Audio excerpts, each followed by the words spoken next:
अपने विचारों पर ध्यान दो, क्योंकि वो तुम्हारे शब्द बनेंगे। अपने शब्दों पर ध्यान दो, क्योंकि वो तुम्हारे कर्म बनेंगे। अपने कर्मों पर ध्यान दो, क्योंकि वह तुम स्वयं बनोगे। गलती उसी से होती है जो मेहनत से काम करता है। निकम्मों की ज़िंदगी तो दूसरों की बुराई खोजने में ख़त्म हो जाती है। इज्जत इंसान की नहीं होती है, ज़रूरत की होती है। ज़रूरत ख़त्म तो इज्जत ख़त्म। बोलना सीखिए, वरना ज़िंदगी भर सुनना पड़ेगा। उड़ने में कुछ बुरा ही नहीं है, आप भी उड़े, लेकिन उतना ही जहाँ से ज़मीन साफ दिखाई देती हो। सिर्फ वो लोग आपकी परवाह करते हैं जो आपको तब भी सुन सकते हैं जब आप चुप होते हैं।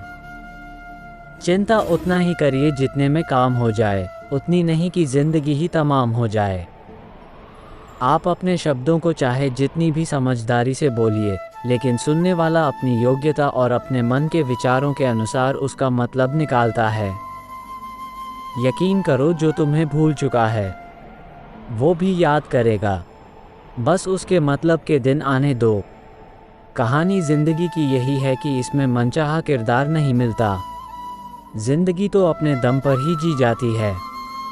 दूसरों के कंधों पर तो सिर्फ जनाजे उठाए जाते हैं। आपकी मुस्कान, आपके चेहरे पर भगवान के हस्ताक्षर हैं। उसे अपने आंसुओं से धुलने या क्रोध से मिटने ना दें। कोई भी व्यक्ति हमारा मित्र या शत्रु बनकर संसार में नहीं आता। हमारा व्यवहार और शब्द ही लोगों को मित्र और शत्रु बनाता है। जो व्यक्ति हर वक्त दुख का रोना रोता है, उसके द्वार पर खड़ा सुख बाहर से ही लौट जाता है। जिसके पास उम्मीद और आस है, वो ज़िंदगी के हर इम्तिहान में पास है। हर कोई अपना नहीं होता, और यही सच है। कितने अजीब है ये ज़माने के लोग, खिलौना छोड़कर जज्बातों से खेलते हैं। महान दिमाग विचारों की चर्चा करता है, और संत दिमाग घटनाओं की चर्चा करता है, और छोटा दिमाग लोगों की चर्चा करता है। अहंकार ना पालिए जनाब, वक्त के समंदर में कई सिकंदर डूब गए। इन 5 जगहों पर हमेशा चुप रहना सीखिए।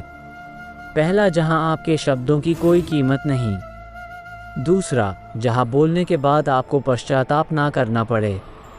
तीसरा, अगर आपके बोलने से किसी का दिल दुखता हो। चौथा, अगर आप गुस्से में हो, क्योंकि इंसान गुस्से में बिना कुछ सोचे समझे कुछ भी बोल देता है।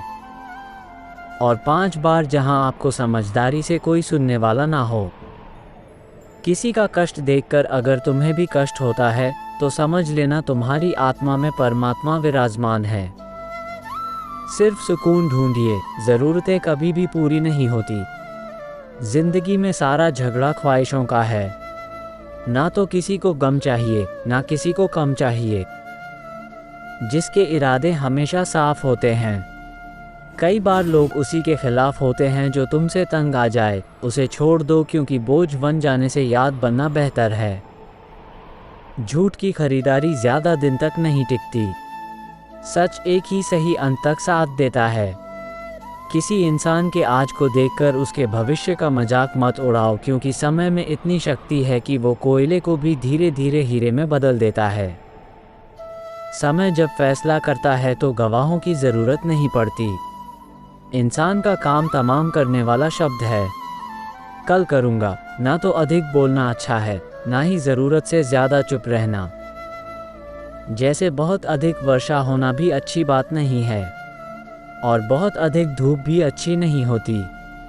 विचार कीजिए, हमारा जन्म हमारी मर्ज़ी से नहीं होता, ना हमारा मरण हमारी मर्ज़ी से होता है।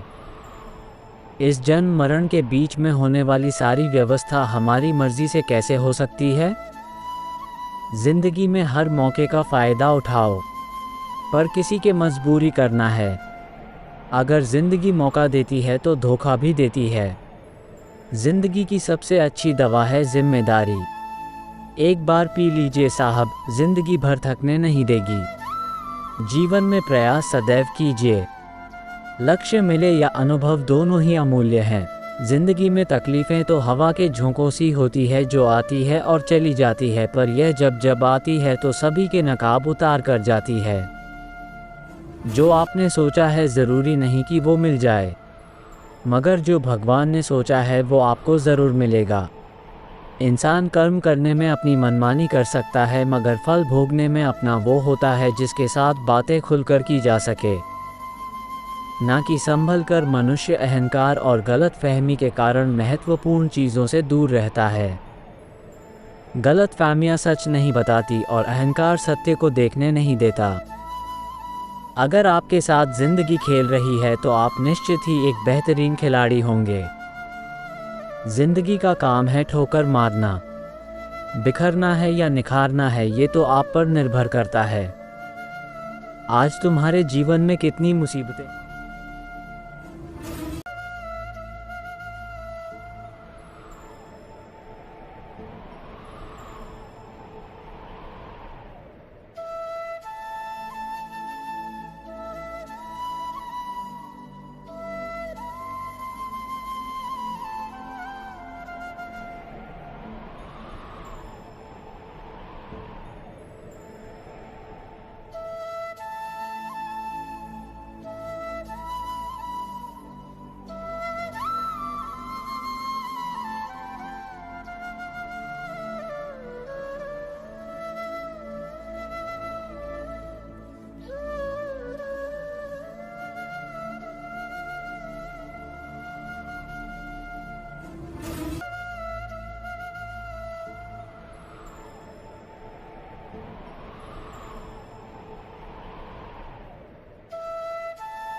ये सब एक कौवा देख रहा था।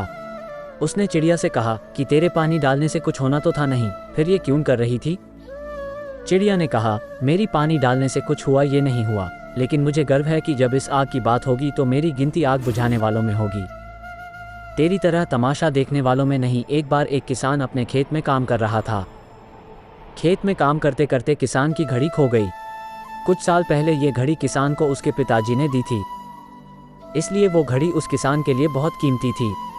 अब किसान सब काम छोड़कर घड़ी ढूंढने लगा, लेकिन बहुत देर होने के बाद भी वो घड़ी नहीं मिली।